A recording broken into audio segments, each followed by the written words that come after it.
And good evening and welcome, everybody. It is Beaufort County's House of Cards. Wonderful Thursday evening, and glad to have you here with us this beautiful Thursday. It's been a beautiful day. I've been all over the place the last couple of weeks. I was in New Jersey and New York,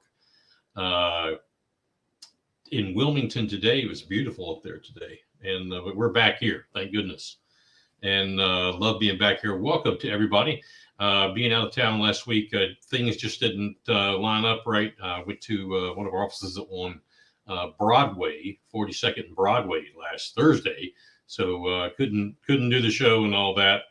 But anyway, we are here with you and glad to have all of you with us.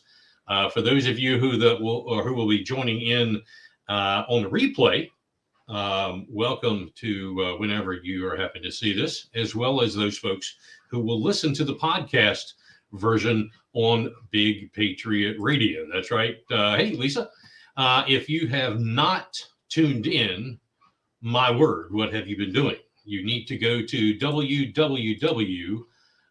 Let's see, I think I've got it here somewhere. www.bigpatriotradio.com. We teased it for a long time. It's finally out there. Been out there for a while now. And we even have a lineup going on. Tuesday nights, there is Talk One Radio at 7 o'clock.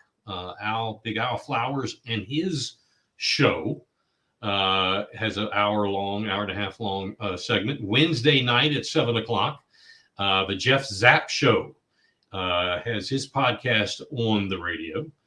So we're fortunate to have his version. We all talk about similarly the same thing, but in a different attitude, in a different way, and it's all very healthy, different way. And then Thursdays, for those of you who are can do it live. We're here live every Thursday, 7 o'clock, obviously. Facebook, Twitter, Twitch, and YouTube. We're still ironing out some things with Rumble, and we'll be going live on there as well. Then on Thursdays, also, you can catch the last week's replay at bigpatriotradio.com. So, yeah, please jump over there and check us out. I've had some pretty healthy conversations with some folks who may not think like I do politically, which is okay. I don't expect everyone to. I had some conversations about this station, and I keep saying, "Hey, this isn't a political radio station. It's a radio station. We play three types of genre of music. Never before that I'm aware of has that ever been done, and they all seamlessly work together. And then there are three current podcasts that are on there. We are getting ready to have another one. The Overton Report will be having his podcast on the station. I don't know what day or time. I'm kind of leaving that up to him. No matter of fact, he can have mine, and I'll move mine around. So anyway, it's back to the conversations. I think they were very premature, and I told them all that. Why don't you listen to the station? Just give it a shot. If you don't like the music, that's fine. That's why I don't listen to, I don't know. Well, I don't know the stations that I don't listen to because I don't know them. But I don't listen to, some stations just because I don't care for the music. It's nothing to do with it. Now, what I listen to, like on Sirius Radio, a very progressive channel, no, that's just not my thinking. So, for those of you that are really out there whacked out, we're going to talk about some whacked out people this week. If you don't like it, don't listen. It's okay. I didn't have you listen before I started it, so I don't need you now, kind of thing. So anyway, go check it out. Got a lot of stuff going on this week. And remember, you can always chime in on your chat bar. Just go whatever medium you're with, like you saw Lisa there chimed in. She's on Facebook. If you have something you want to ask, you want to talk about, comment, complaint, whatever, just put it in there and we'll get to it. We don't have phone lines this week. I decided not to continue that for a while because it wasn't getting any ground. So why pay for it? So if you have something you want to say or what have you, just put it in the chat bar and we will get to you. I do want to thank the folks at United Digital Promotions. They're a big part of this, and Big Patriot Radio is powered by United Digital Promotions. And you'll see their symbol all throughout our shows, both here and on Big Patriot Radio. Introducing to you. You're on House of Cards, live on Facebook and YouTube. It's going down. Locked and loaded with the truth. So it is going down, and this is the truth, even though some folks out there are major detractors saying that, calling folks all kinds of nasty names. And you ever wonder, and maybe it's just me, I really don't notice a lot of folks on the conservative side getting their panties in a wad and calling names incessantly to the left. Meanwhile, opposite, I do see that. Someone on here, do I speak ancient Egyptian? No, I'm sorry, I sure don't. I think that's one of our bots. So we will try to get rid of that. Anyway, so last week, this past weekend, Saturday morning, a group of folks, excuse me, got together. I want to thank Helen and Robin. They know who they are, and some of you know who they are, for putting this together. We were talking about reorganization. The GOP reorganizes on a local level every 2 years. The Democrat Party does the same thing. One is in the odd years, hence this year is GOP, and in even years is the Democrat Party. So we both do this. We go through reorganization, and the reorganization is where you elect your precinct level folks. You elect your county-wide people, and I'll read something from someone here in just a second. Something Helen had put up earlier. This is where the rubber really meets the road. And I said this for a long time. It's not at the federal level, not at all. That is so far removed from you and I, from the everyday, so far removed that it's not what is important to our daily lives.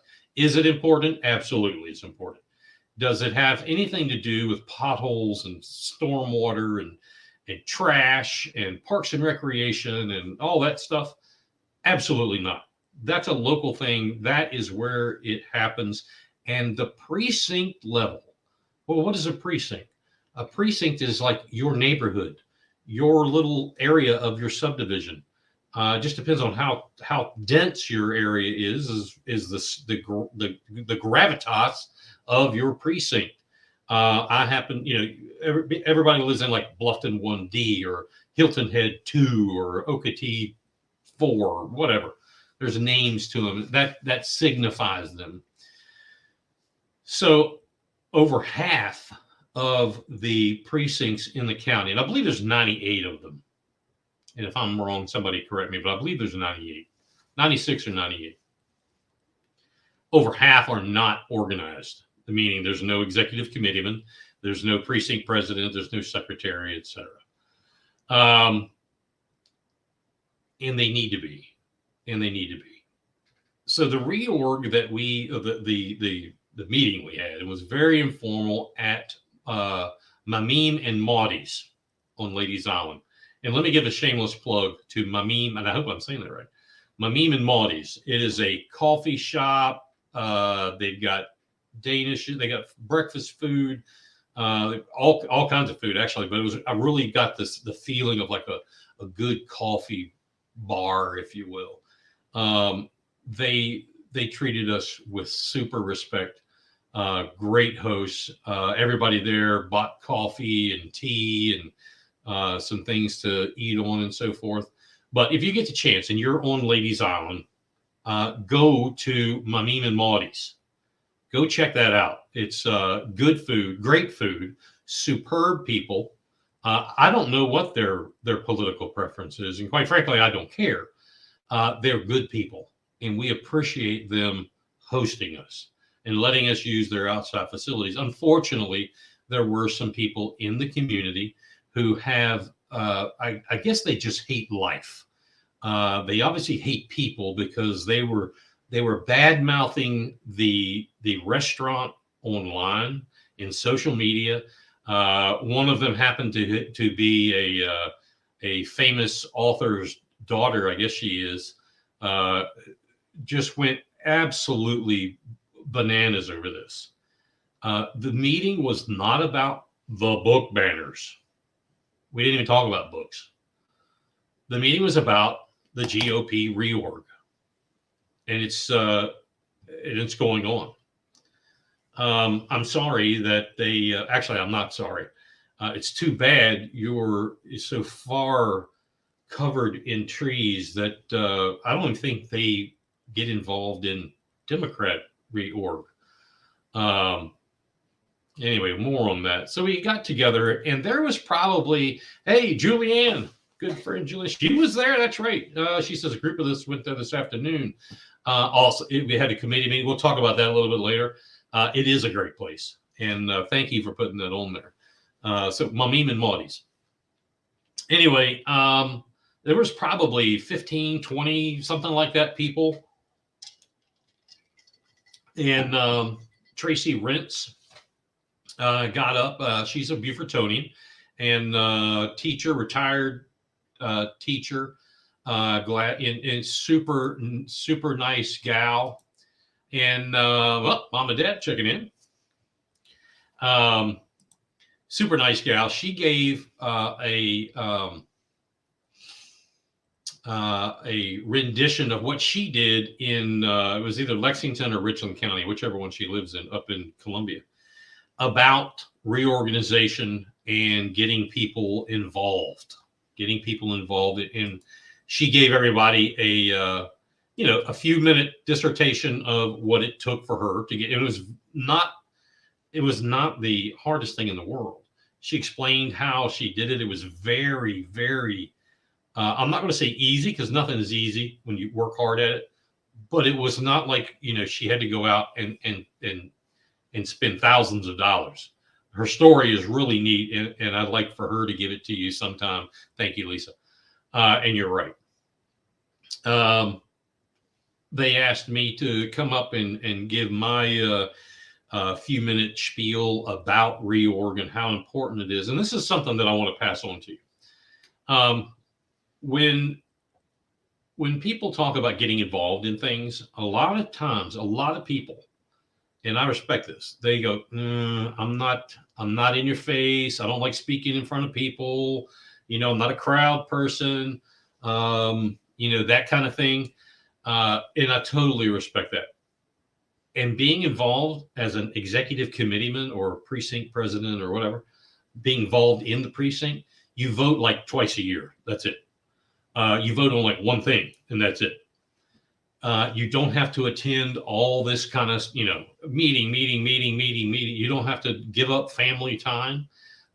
It's, if you want to be involved and not have to do a whole lot, this is actually a good way to do it, because you can make a difference.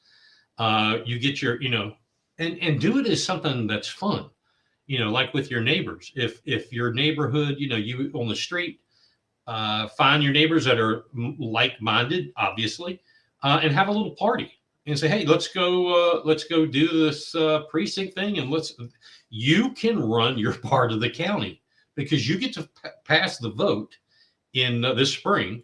You get to cast a vote for who runs the county party, the GOP party. You cast a vote for the people who go to the state convention. You cast a vote for all of that. And it's just, that's it. It's a one vote and you're out. So there's not a whole lot of time involved. But it could be a good time. And, the same thing. The Democrats do the same thing. They do it in 24. We're doing it in 23. We'll do it again in 25. So reorg is not a dystopian word for those secret Republicans and the rituals that we do, the secret handshake and the bloodletting. No, it's just about getting your neighbors together to choose who votes for you and your neighbors in your area at the local level, who votes for people at the state level. And obviously there's a state delegate team that goes to the national conventions. I'm not even talking about that. That's a whole nother ball of wax. But if you would like to get involved with it, there's a couple things.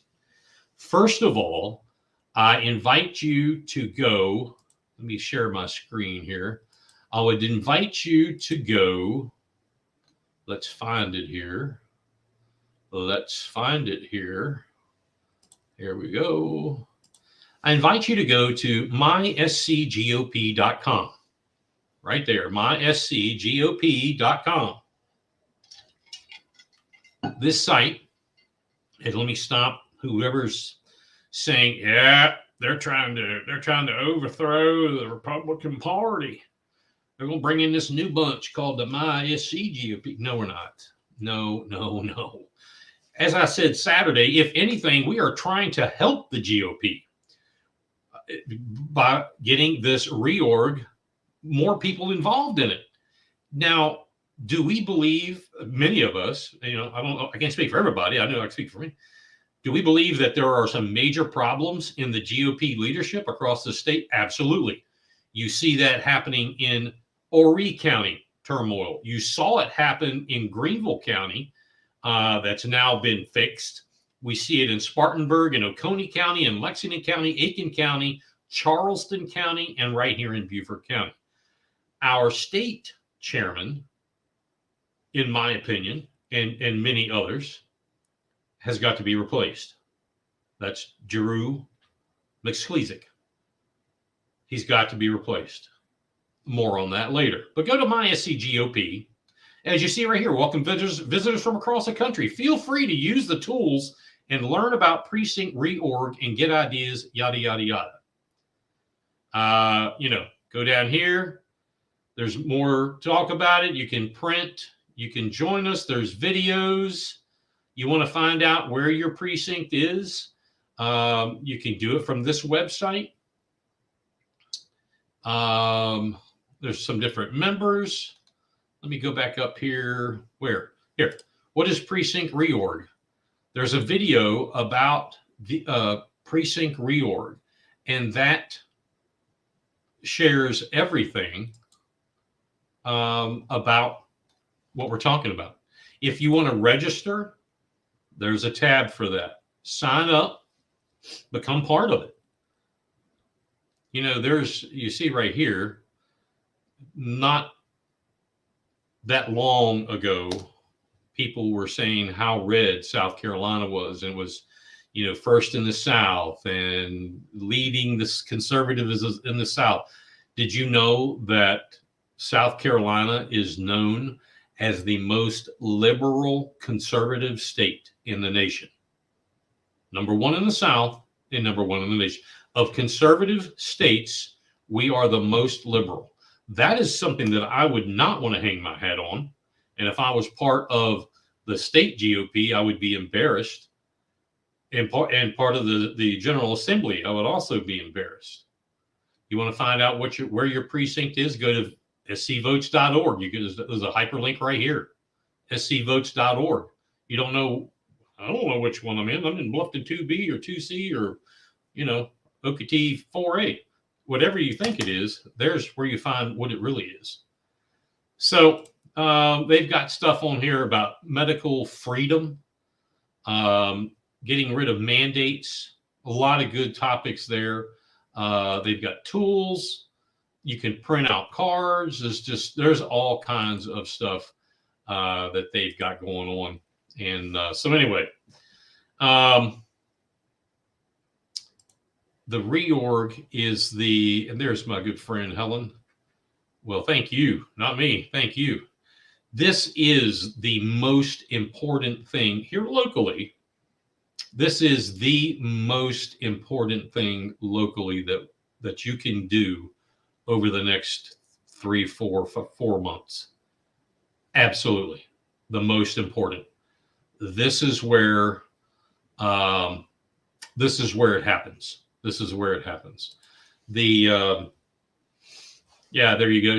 Helen says she's got videos of Tracy Rentz's story that I mentioned, and she'll share those soon. As soon as I get those, I will try to have those up on the Big Patriot Radio website, and also hopefully put on my YouTube page here for the House of Cards. So it is important. Ivy has there's the video if you all want to take a picture of that link and go to it after we're done here. But it is the most important thing you can do this spring. When you hear people say, complaining about nothing getting done or electing the same people, things of that nature, this is one of those things that you can do that will stop that. If you're tired of that, then this is where your help can be needed. And it's not that much to get into. It's obviously not a time parasite, not a time suck, as I like to call it. So anyway, that is, let me find that. There we go. That is what's going on with reorg. If you, anywhere in the county that you are, if you have a neighbor, 2 neighbors, or 22 neighbors, and you want us, and I'm speaking for, Helen, myself, and others, to come and share that same message with you, absolutely, no problem. No problem at all. Just reach out to us. We can do it for an hour. We can do it for a couple hours, do coffee, cocktails, whatever, water. We'll be glad to share that message with you at any time. Again, just, reach out and let us know. Let us know. Locked and loaded. Let's go. Big Patriot Radio. Blues, news, country pop, and classic rock. So yeah, the one of the other topics that's been going on that we really don't have anything to report on because we've not been giving anything is the book issue. The books with Beaufort County Public Schools. Remember, there's 97 books that were pulled off the shelves, sent to a review committee. So far, 2 committees, I guess it is, have met. A total of 4, 5, 6. I guess it's 6 books, I believe. They recommended all of them with little stipulations here and there go back to circulation. Myself and Ivy, who's on here as well, we both, because we were the only 2 that sent up the red flag, we appealed them. I was the only one that threw in the 97th book stamped, and I appealed that one as well. I haven't heard back from the school system at all. Now, I did do some of the math, and it looks like they gave us 15 calendar days, but I think the school system or the school board is getting 15 work days, which, I mean, that's not fair. But if you dig into this, you'll see that a lot of it's not fair. You'll see from FOIA'd information that if you go back when this started, the school system came out and said, we're going to create these committees that will be indicative of our community. And the answer to our community in that instance is our county. All right. So you draw your own conclusion. What does our own county look like? You draw your conclusion. What happened was, of those folks that actually showed up, and did their work on the committee that they said they wanted to do, 82% of them were county school employees. What did he just say?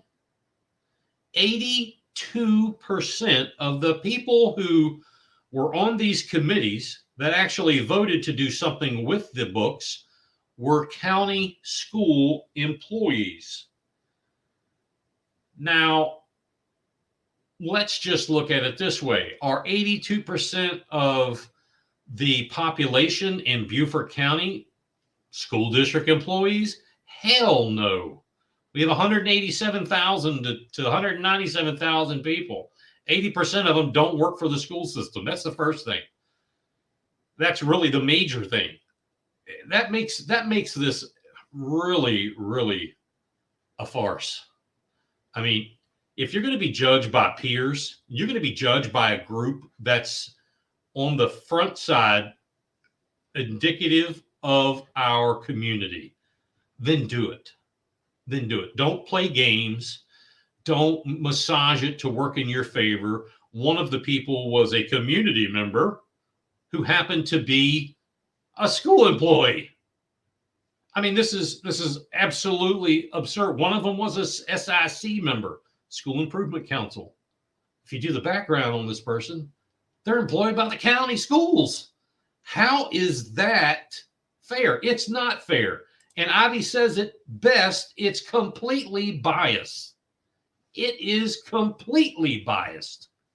This is the kind of stuff that we fight, and we being many people who are logically thinking humans. We fight this day in and day out, this bias towards, I've got my own agenda, and I'm going to do what I have to do to keep my own agenda. Because the librarians, the teachers, the folks from the school system that speak up all seem to have this agenda that these books that would make the best of you wince are okay for kids to pull off the shelf. So here's something I did. I happened to carry a transcript of one of these books. It's the same book that Joe Castagnino read at the school board meeting while I was in New York. Two of the guys that was with me, I said, hey, you know what? I want to read you guys something. Tell me what you think about this. So it was like a page and a half out of the book, Lucky. Well, one of the guys was, where's he from? Raleigh. The other's from Greenville. One's very evangelical. The other is way not. I read what I had to read. And during the whole thing, they're like, oh my God, you're at the bar. Shh. I said, what do you guys think about that? And they were like, well, A, we never heard of this book. B, when did you start reading porn, Covert?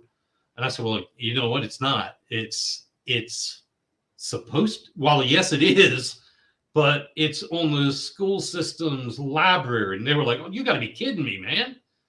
I said, no, this is what I wanted. I wanted to see what, you guys are normal.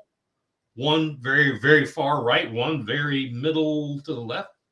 And they were both like, this is crazy. We can't believe you're reading this. Just another example. And I put it in my appeal that I sent in. I think it was on the first one, where I had asked some clergy about this, and they were like, there's no way you're reading that. So, we keep hearing this back and forth over and over. No, you can't read this in public. No, I wouldn't let you read this to my congregation. No, stop. I don't want to hear it. And then we say, oh, Johnny, you're 9 years old. Yes, I think it's okay for you to read about bestiality or male on male fellatio or whatever. I mean, pick it. It's in there. It's ridiculous. It's absolutely ridiculous. But they call us the book banners or the book burners. We're not trying to burn any book. We're not trying to ban any book. We want these books removed from the shelves of the public school system because it is obscene. It's pornographic. The state law is very, very clear about this.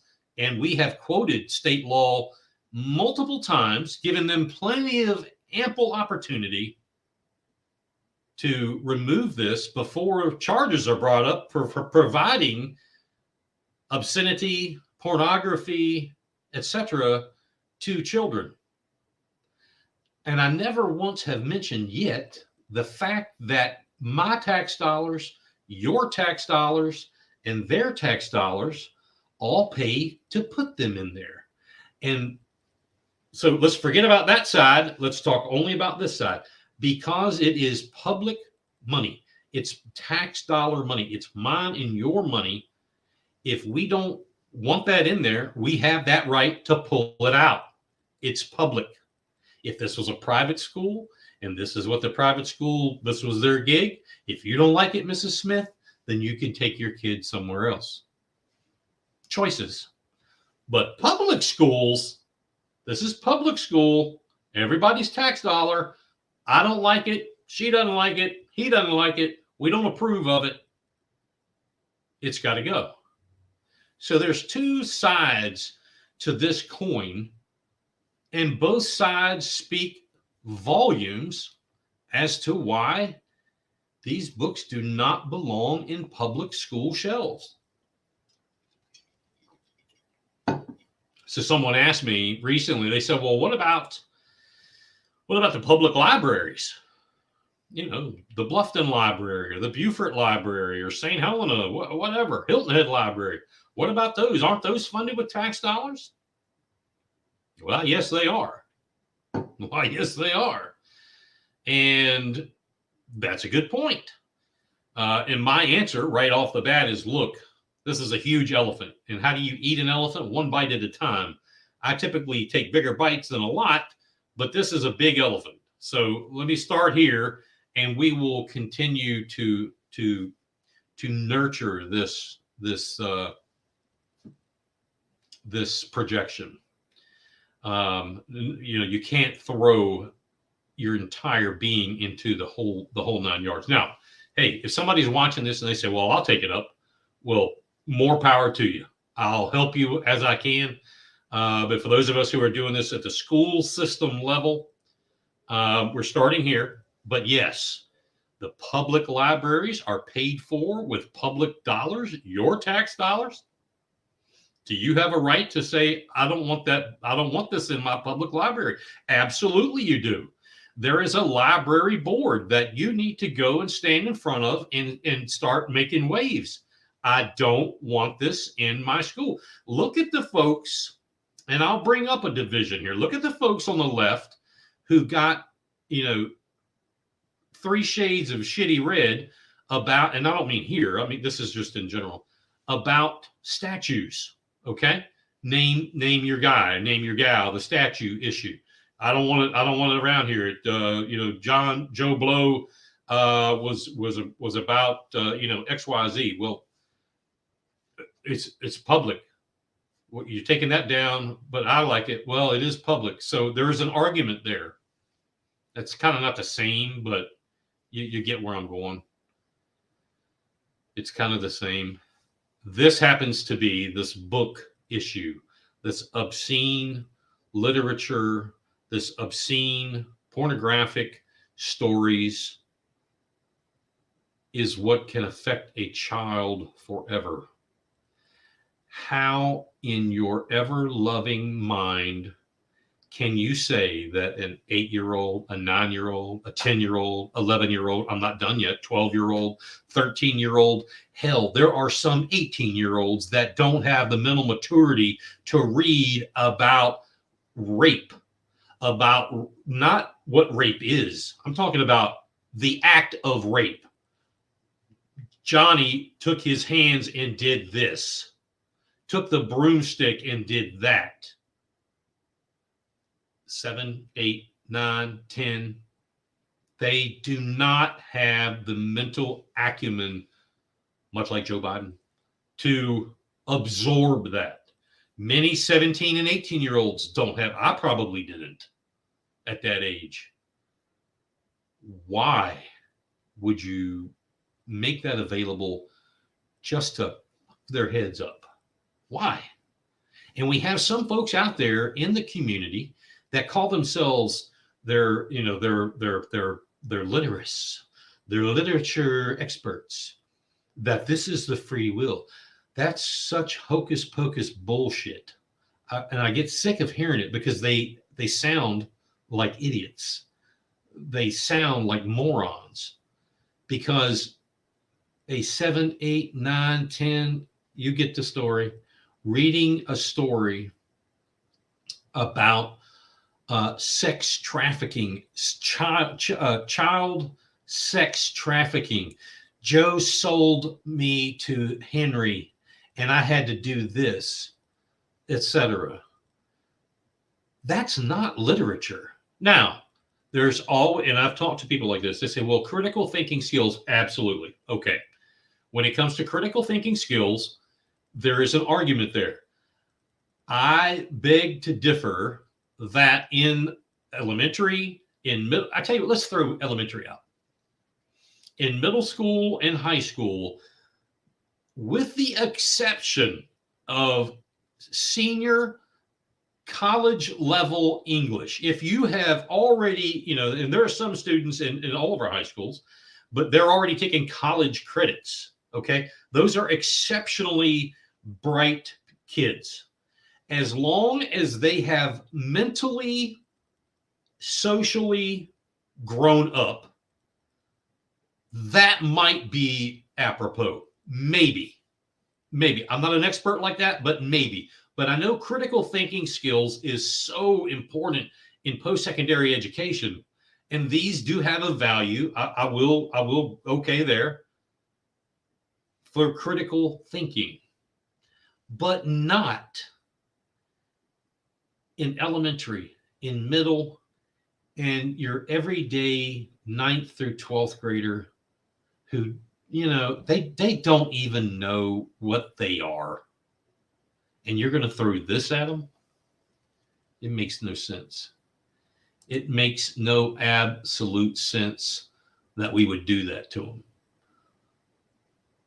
We're ruining our children. For how many years have we said, man, this next generation, God help them. I wouldn't want to be a kid now. We're doing it to them. We have done this to them.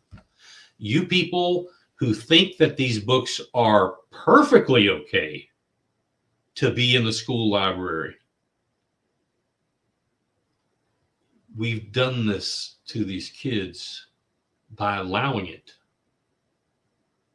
We tell our kids, no television after 9 o'clock. That's the rules of the house. You got to go to bed. You can read for a half hour, what have you. No playing until you pick up your room. Do what your mom says. You got to straighten your bed. That's how you learn the next phase of life. When they go to school, whether it's 4-year or 2-year or vocational school or Army, military, Marine Corps, that's how they know, okay, I've got to make my bed. I got to clean my shit up. I've got to do this. Hey, maybe you could teach them how to balance a checkbook, for God's sakes. Not about fellatio at 9 years old. We've done this to them ourselves. We've got to make a change, and we got to start now. Introducing to you. You're on House of Cards, live on Facebook and YouTube. It's going down. Locked and loaded with the truth. All right. So again, if you want to send us a message, come on, tell somebody, call somebody, tell them, hey, jump on here. Be sure to like us on Facebook. Be sure to subscribe to us on YouTube. And if you want to join in Patreon, you see it there on your screen, roll by. I see it all day long. Join us on Patreon and become part of the show. It's what helps keep this thing going. So the South Carolina General Assembly has started. Monday was their first official day in session. They've gone through some preliminary things and the governor swearing in and all that. Really, this coming week is when they get really going. They started running bills across the desk. A lot of good bills I've heard coming across the House. New Speaker Smith, Earl Smith. But there's already been some controversy at the South Carolina House of Representatives. There's actually been two. So the first one, and you're going to get a kick out of this, if you've ever watched the South Carolina legislature online, the Senate has a link and the House has a link. In the House, you've got the Speaker, and to one side of the Speaker, you've got the Clerk of the House. And on the other side, you have it's like the Reader. And there's an appropriate name, but I don't know what it is. But he's the Reader. Now, this gentleman's name is Cromer.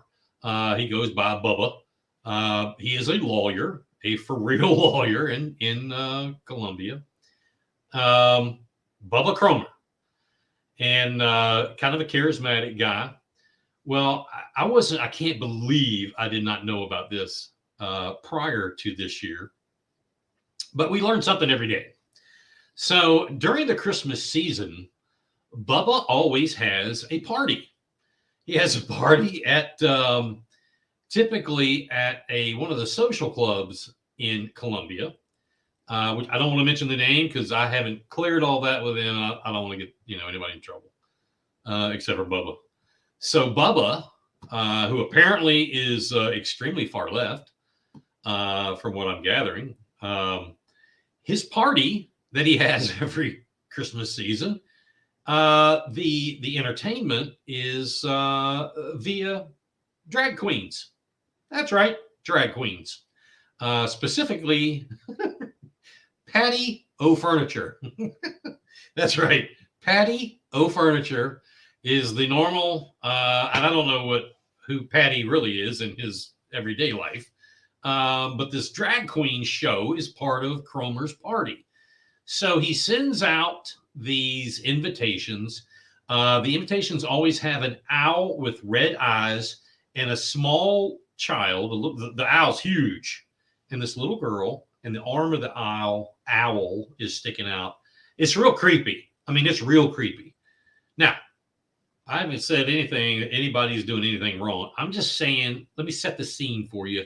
You draw your own conclusion. Would love to hear from you. Okay. This is the reading clerk. That's the name. The reading clerk, a lawyer from Columbia who has a party every Christmas holiday, and the entertainment are drag queens, specifically Patty O Furniture.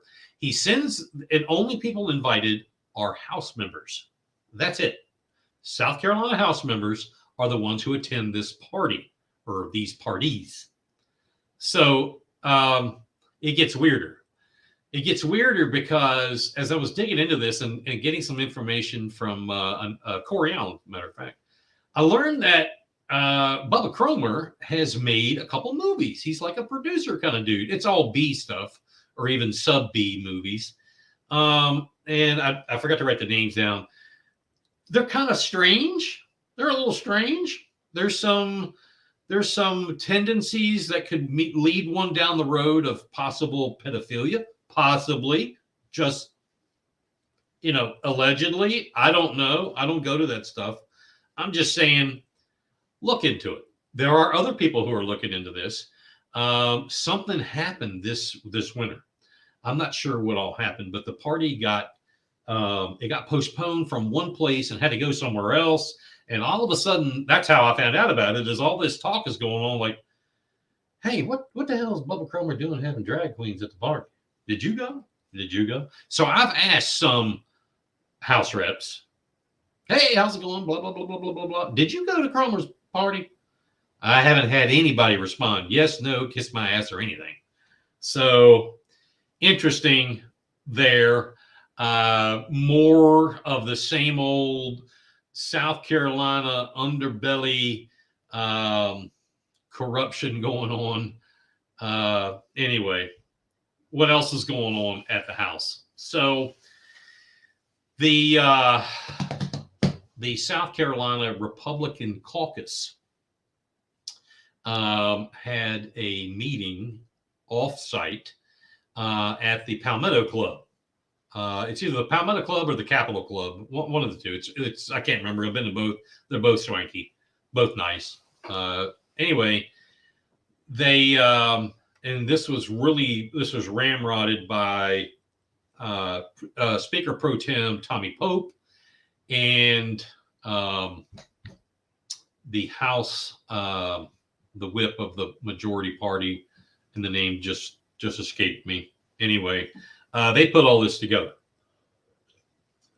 So part of this party, this meeting, was that they required and remember, this is Republican. This isn't Democrat. This is the Republicans.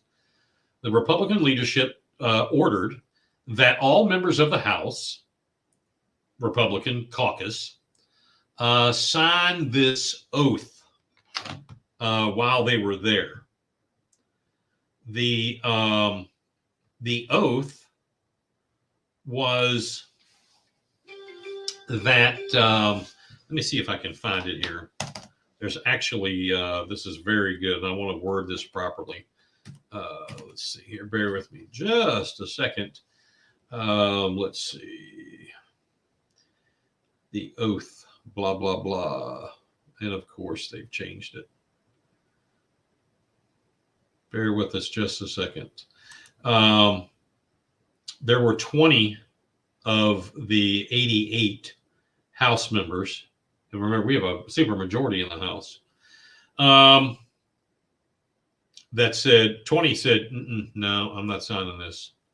I can't believe that it's not coming up. Unreal. Anyway, it said, you have to sign this oath that basically you, as the signee or signor, would not run against an incumbent in the same party. Okay, which on the surface is wrong to ask someone to do that, but I get it. I get where they're going. But also part of this was that part of this oath, anyway, and I wouldn't have signed just for that first one. But the second part of this was that, and again, if you've ever watched the South Carolina House, the screens or the cameras will cut away when they're taking a vote, and it'll cut away to the tabulation board. It's a great, big, huge, big, enormous board there that has all of the House members, their name, and either green, yes, or red, no, or a dot, or whatever they're doing now. And that's how you know who voted for what. Well, in this oath, you are saying that you would not take screenshots, you would not share that, you would not post it, you wouldn't do anything with that, which that was the straw that broke the camel's back. 20 of the state House members said, we're not signing that. We're not signing that, because what that is doing, that is limiting what the public who put them there can see. Hey, when I'm watching that, obviously I do. When I'm watching that, I want to see Herb Kurzman and Erickson and Newton and Davis and Bradley and whoever else. I want to see how they voted, because you need to know, you need to hold them accountable. They should want to be held accountable.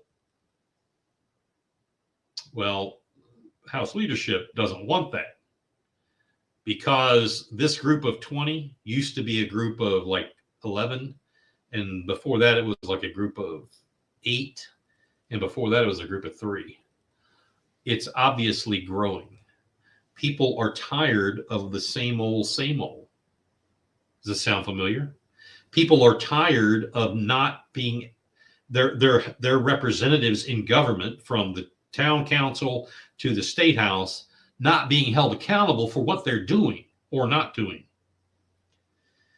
Now, what is it? How does that affect us here? Well, I have looked at the list 3 times now. Let me see if I have it here, and that way I can say, hey, I read it to you all. As far as those folks who represent us here in Beaufort County, let's go down through there. Son of a gun. Technology is awesome. The of all of the representatives on the state house floor, we have several here from Beaufort County, and some of them also are in Jasper County and Hampton County, I believe, and maybe some of Colleton County. I did not see any of them that were part of the 20, and that concerns me. That concerns me. There's an article that was out about it at the Fitz News place. Former U.S. Senator Jim DeMint, who is a pretty smart cookie in my book, he issued this, as Fitz News put it, a scathing rebuke of party leaders, accusing them of threatening. And that's really what it came down to. They were threatened. And this happens even at the local level. And then there are some of us who give them the great big this when they get threatened. Anyway, this happened on the state level. These 20 are trying to advance common sense politics, accountability, relatability, sustainability. Leadership doesn't want that. The leadership in the South Carolina House are elitist, establishment, globalist type. Don't change anything. We control it. And that is true. That's not facetious. That is exactly true. I've seen it with my own eyes. Jim DeMint says, I would rather SCGOP leadership take a loyalty oath to advancing conservative values like education choice, simplified and lower taxes, healthcare competition, and more energy competition, instead of threatening the South Carolina Freedom Caucus, which these 20 ironically make up. Our state's Republican leadership should be following their lead. Well, because 88 members of the House, or 70.9%, are Republican, 20 of the 88 do the math. It is not a far cry to say that a portion of the GOP inside the State House is beginning to implode. And we need to fix that, folks. The Democrats are sitting there going, you know what I mean? I mean, that's legitimately Todd Rutherford, the minority leader, is sitting there drooling right now. Come on, you guys, keep going, implode, so they can pounce. So this has to be fixed. This has to be fixed now. And I'm not saying fix it by succumbing. I applaud those 20 who stood for their constituents' values and their values that they campaigned on and said, I'm not signing anything. I'm not loyal to you. I'm loyal to these people. That was the same thing that I said for years on a local level. I'm not loyal to you, Beaufort County. I'm loyal to these folks in my district. That's my loyalty, not to the county. So the next time, and I know there's several council, town council, county council people that watch this on and off. When somebody says to you, you need to be loyal to the ring, you need to be loyal to the mayor, you need to be loyal to the chairman, you need to tell them to go F themselves, because you need to be loyal to the people who put you there. That's what representation is all about. Not about kissing the ring of the mayor or kissing the charm bracelet of the chairman. Wherever you are, it applies U.S. wide. It's not about that. It's about the people. It's about representing the people, not representing the crown. Enough of that. Enough of that. So, Beaufort County Council, the new council has been set. Okay. They have been sworn in. That's right. And remember, there are 4 new council members, and that is Tab Tabernick, Paula Brown, David Bartholomew, and Tom Reeds. And trying to find this website. And I am happy for all of them that they've been sworn in and are taking this seriously. I appreciate appreciate. I found back the other day that Ms. Tabernick had resigned from the library board, which she said she wasn't going to do. I knew she had to, and I appreciate her doing that and taking that seriously. But, so Joe Passament was elected chairman again. His jockeying for position worked, as we all knew it would. That was a big deal.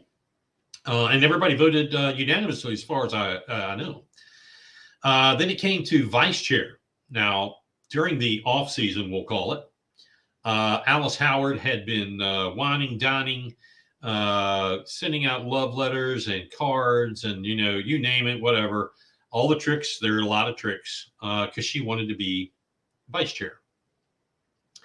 And typically, the way that the chair, vice chair has always worked, at least in the recent future or recent past rather, has been that if the one seat being north of the Broad, the other one is south. That's not in the rules. That's just always been kind of an underlying thing. Alice thought she had it in the bag. Someone nominated Larry McKellen, and I can't believe it. And I think I heard that it was Logan Cunningham. Compared to Alice, I guess I would agree with that. Anyway, and it caused a shitstorm because Passament really is in the north and the south of the Broad River. His district goes from like Walmart in Beaufort all the way to Sun City's Riverbend, and half of the old part of Sun City. So it's a huge district. And then McKellen lives on Hilton Head. So that caused a little ripple. There were some feathers getting burned.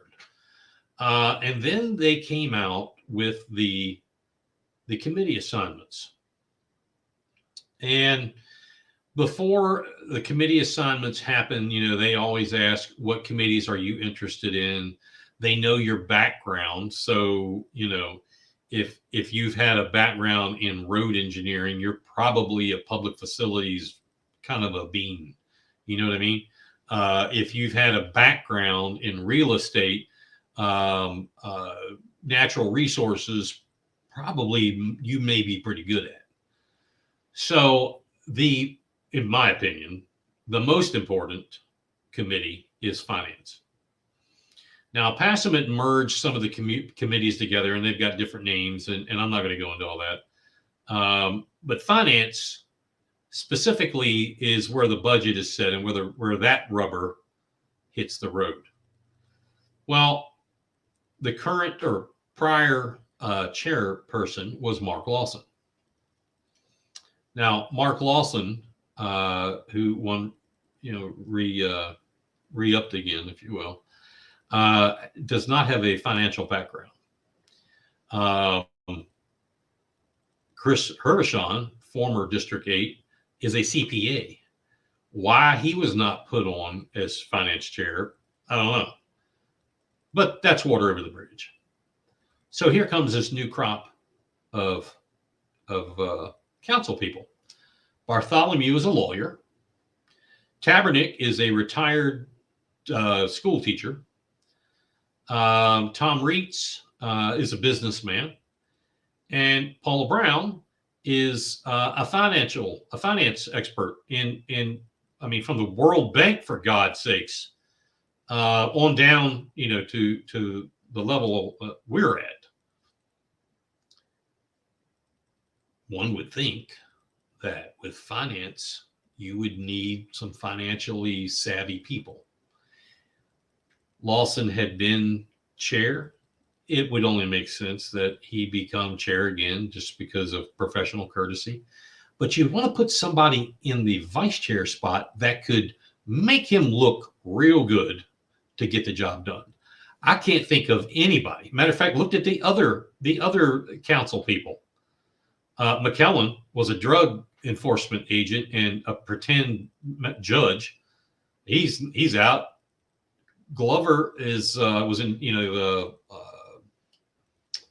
land and farming and natural resources and stuff like that. Gerald Dawson, I believe I believe his job was a preacher. I think.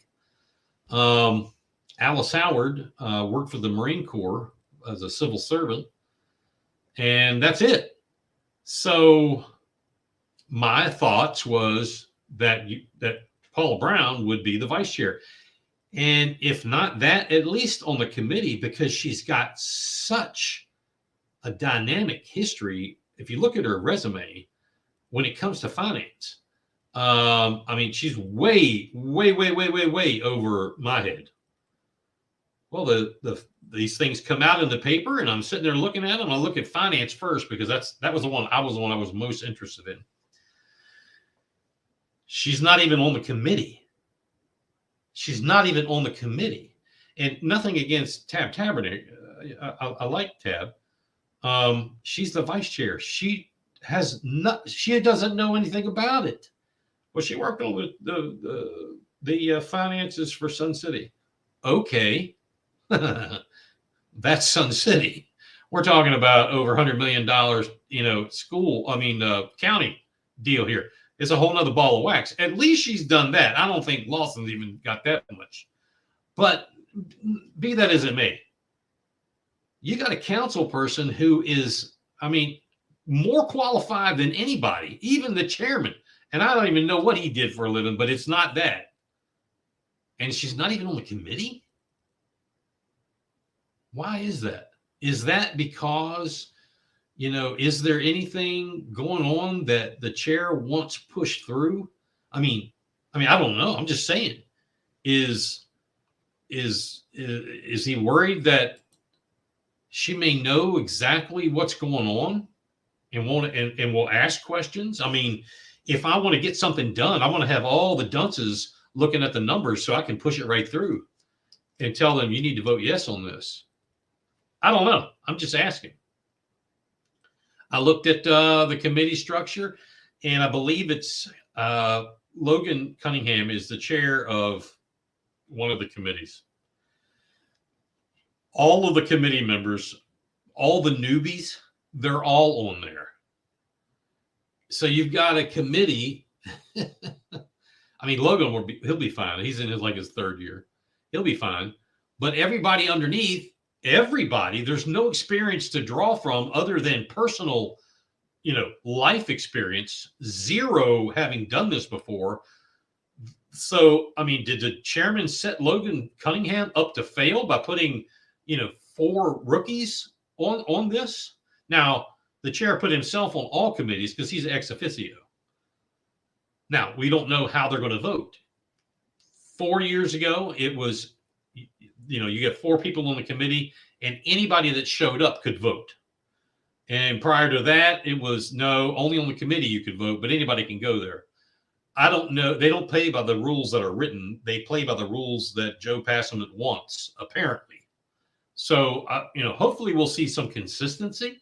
And I'll be more than happy to eat my words. But who gets to vote? Who can come? Who can talk? And I really would like to know why you wouldn't put the one person on that council who is beyond. It makes such common sense for the finance committee to have this wealth of knowledge, but he didn't do it. I don't know. That blows my mind. That totally blows my mind. But hey, it is what it is. And it is, looks like we're coming up on 10 minutes after the hour. Only a few more things left here on tonight's House of Cards. Introducing to you. You're on House of Cards, live on Facebook and YouTube. It's going down now. Locked and loaded with the truth. So if you want to have some fun reading, go search on the internet. Go search on the internet for the 14th solicitor. Oh, thank you, Julian. The 14th solicitor, which is Duffy Stone. Search for him and his latest, I think it was in December, his latest visit to county council. And you'll have to wordsmith that to find it. But let me give you the lowdown on this. So Duffy Stone brought his assistant, some people call them DAs, but assistant solicitors into county council.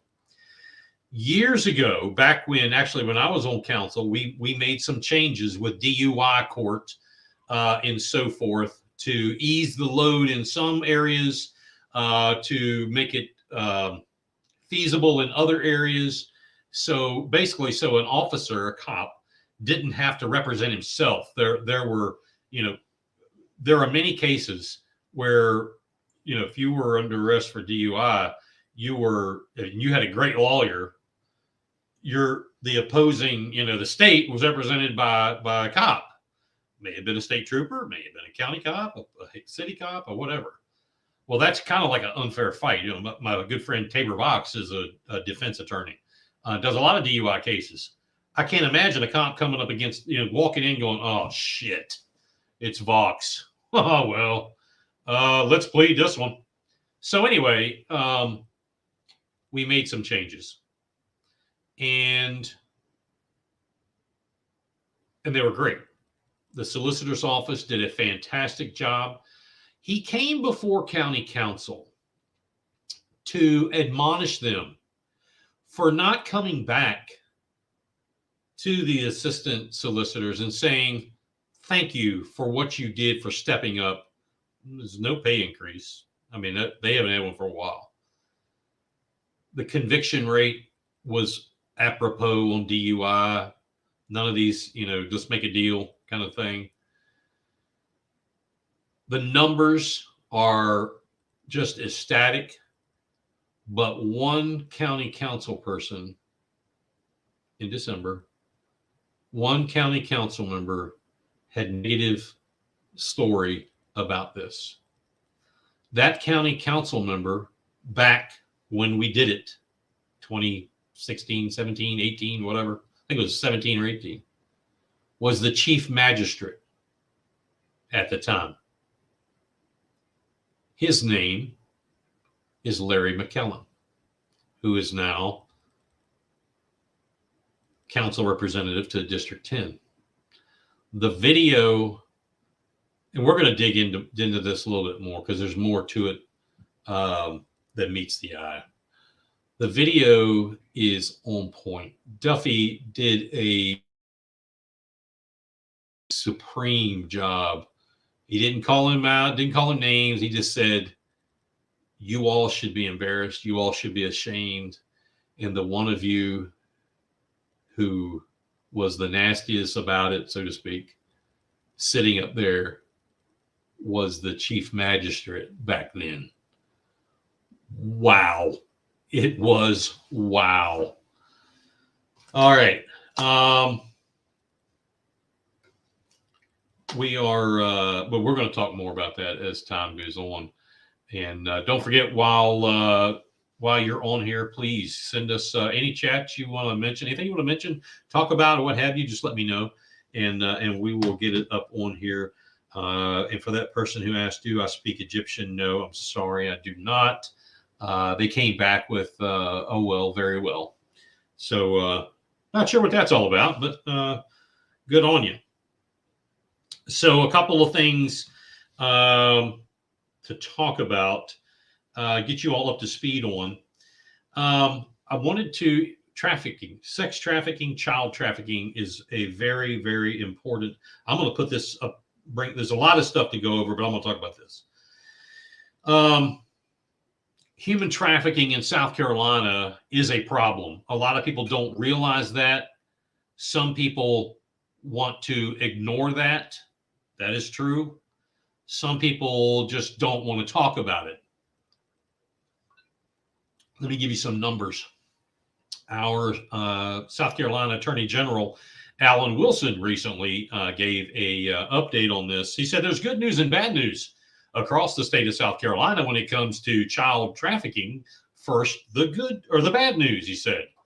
Bad news, In 2022, the number of sex trafficking, human trafficking cases went up. That was the bad news. Well, the good news, law enforcement and the public are doing a better job at spotting it, and victims are coming forward more so to report it, which is, I don't know how you make a good news, bad news out of this. But anyway, be that as it may, I'm glad people are speaking up. They're speaking up because the numbers are going up, and that only makes sense, right? Well, what are the numbers? You want to sit down for this. In 2022, over 2021, there was a 458% increase statewide in human trafficking cases. Let me repeat that. 458% increase. Look, hold on a minute. Let me repeat that for the Baptists in the back. 458% increase in human trafficking. 44% of that 458% were Latino. And I believe that's victims, I believe. There was a 128% increase in hotline usage, which I guess that is good that they're using the hotline, but it is bad that they have to use the hotline. So let me put this up here so we can do our part. If you happen to see or you happen to know of, the old see something, say something, that has to do with sex trafficking, child trafficking, any kind of trafficking, call the number on your screen. Write that down. That's 888-373-7888. That's 888-373-7888. That is the human trafficking hotline. We had a 458% increase in human trafficking in 1 year. I don't see any good news at that at all. I don't see any good news. I can't find any good news in that. What I didn't see was the conviction rate, or the maybe not the conviction rate, but the whatever you call the rate of capture, the capture rate. What's that number? Did that go up or did that go down? It should, I would think, it would mirror the incident number. I would think. Lord help us if the incidents have gone up and the conviction rate has gone, or the capture rate has gone, let's see, up and down doing this. Houston, we have a problem. Julianne, with that being said, Tanner said at a symposium a year ago, Beaufort County should only be 2 human trafficking in the past 10 years. Well, how is that possible? So here's my answer to that. First of all, I don't believe that. And if that's true, why did you only make 2? Why did you only make 2 in the past 10 years? I mean, do we need to go get the numbers for Beaufort County alone? I mean, I think statewide, 458%. We got a piece of that pie. We got a piece of that pie, Sheriff. If you've only had 2 arrests in 10 years, what are you saying? Are you saying you all are inept in capturing? Or are you saying we don't have that problem in Beaufort County? Because I can't speak for the former, because all the deputies I know are fine folks. But I can speak for the second, and I can tell you we have it in Beaufort County. It's horrible in Chatham County, in Jasper County, in Beaufort County. That's all I'm going to say. We have it. And if anybody, any elected official, Sheriff Tanner, if you're listening, I'm talking to you too. If any of them say we don't have a problem with human trafficking in Beaufort County, that's false. That's false. He said it was very difficult to make a human trafficking arrest. I can't give any I can't give anything about that because I don't know. What I do know, because of some work that I do in Georgia, I can tell you that the human trafficking in Chatham County, in Jasper County, and in Beaufort County is horrible, just like the drugs. I-95, Route 17, and 170 are pill parkways.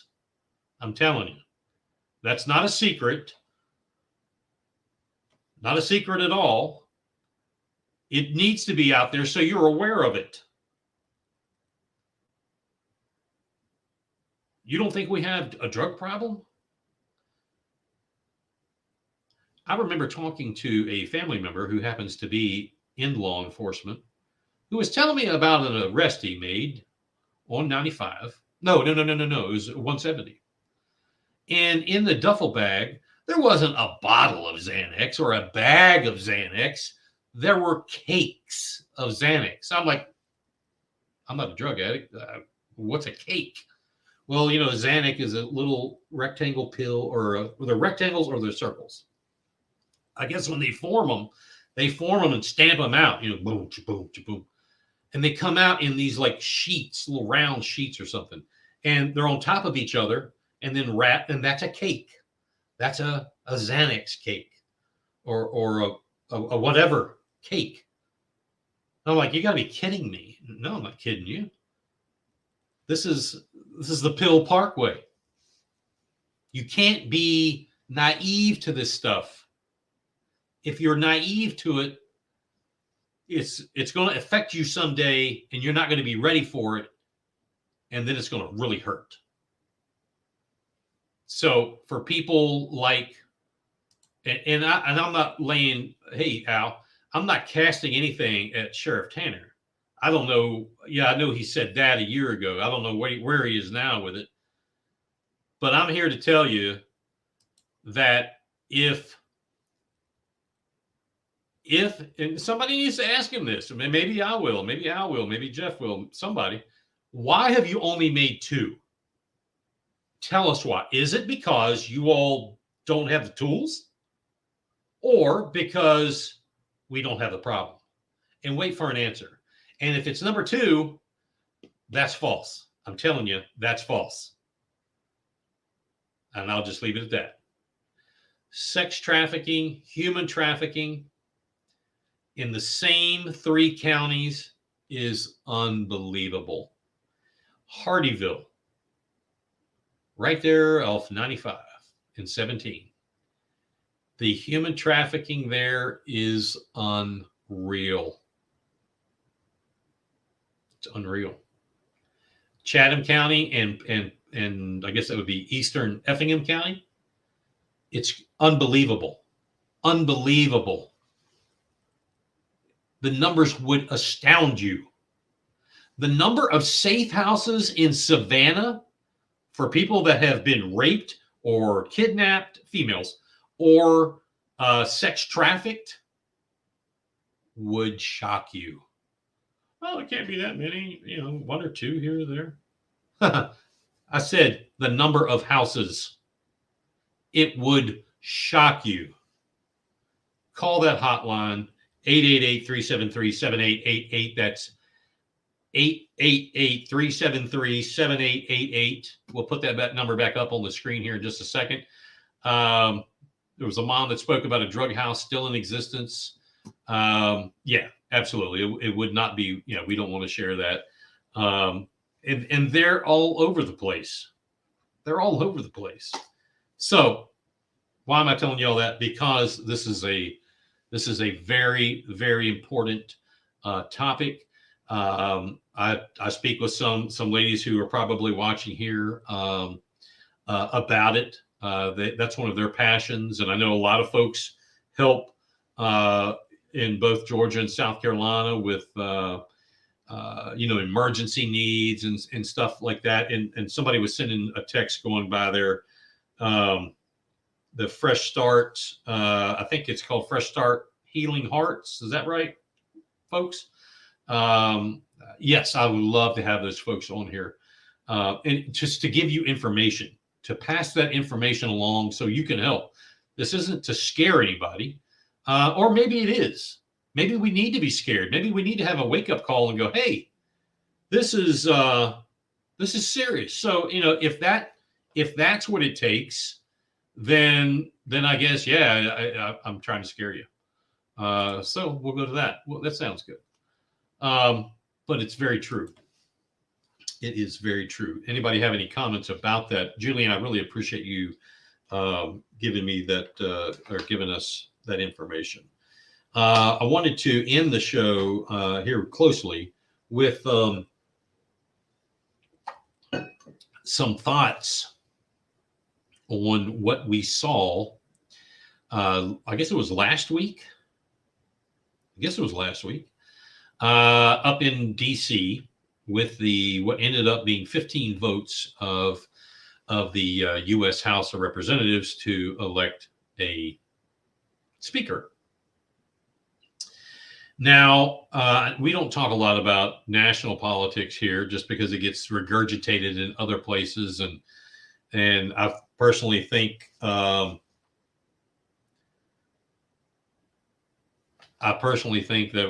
what happens here is so more important to us in our daily lives. But this is important. So, I mean, I watched all of it. I think I probably watched 13 or I don't know, maybe 11 of the 15 votes. And my conclusion is that what we witnessed is exactly what those folks who signed that parchment hundreds of years ago had in mind. That wasn't a joke. It wasn't a farce. Some of the actors may have done some things that were acting, but that was what was set up to be done. That is a built-in check and balance. That showed, just like I mentioned, half an hour ago about the division in the South Carolina House. That's got to be fixed. We saw the division in the U.S. House. There were, it was 20, matter of fact. There's another 20 Republican congressmen, women elect who did not agree with the status quo, who did not agree with going along, to get along, to move along, to sit down and mind your own business. I applaud them. I applaud the entire body for doing the job that was set out when they signed that parchment paper 200 plus years ago. We saw it work. The minutia part of it, should McCarthy have been the speaker? Should it have been Donald or Biggs or Jordan or whoever? That's up for all of them to decide. There was a group of 20 who obviously felt strongly about Kevin McCarthy not being totally honest all the time. And I understand that. In my reading and my observation, I totally understand that. I had sent some communications to Nancy Mace saying, I really don't understand how you can be all Kevin McCarthy unless you've been promised something. That does happen, ladies and gentlemen. That does happen. That happens in the basement of the Capitol Club in Washington, D.C. I saw it. Anyway, it worked itself out. Kevin McCarthy is the Speaker of the House. The Republicans have the majority. The Democrats have a slim majority in the Senate. Now, there is talk of, I believe the guy's name is Santos. I believe that's right. In the House from New York. Apparently, he told some fibs on his history, on his background, his resume, allegedly. And the Long Island or the New York Republican Club wants him to quit. And he's like, screw you, I'm not quitting. So that's their problem. Okay. Only the voters can take care of that. Yes, no, or otherwise.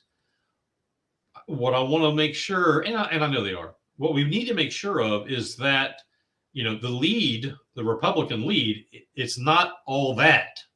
So they got to be careful. If anybody dies, anybody gets recalled, if the states that do that, any number of things. I mean, you start whittling down that number, then things could change drastically quickly. So just keep that in, the forefront of your mind, because it can happen. So again, if you, there's that number for the human trafficking hotline, 888-373-7888. Call that number. If you see something that has to do with sex trafficking, human trafficking, anywhere, call that number. Better to be safe than sorry. You could save someone's life. You could save someone's life. And what a better treat than that. I don't know what it would be. Appreciate you joining us here. Again, be sure to go to patreon.com/Beaufort House of Cards. Don't forget, ladies and gentlemen, and you can join up with us on a monthly thing there and get all kind of cool stuff. We've got shirts going to be coming in. We still have that offer. It's up on the Patreon site. Be sure to tune into Big Patriot Radio. That's bigpatriotradio.com. Tuesday nights is Al Flowers and Talk One Radio. Wednesday night is Jeff Zapp and the Jeff Zapp Show. Those are both from 7 to 8 to 7 to 8:30, somewhere in there, whatever they run to. And then Thursday nights currently is the last week's show of House of Cards. Probably we'll try to work it out where the Overton Report fills in here, and I'll just pick up another slot. So until then, I appreciate everybody being out here talking with us. Be sure to join in on Facebook and like us. Also, YouTube, and subscribe. Until then, good night, America.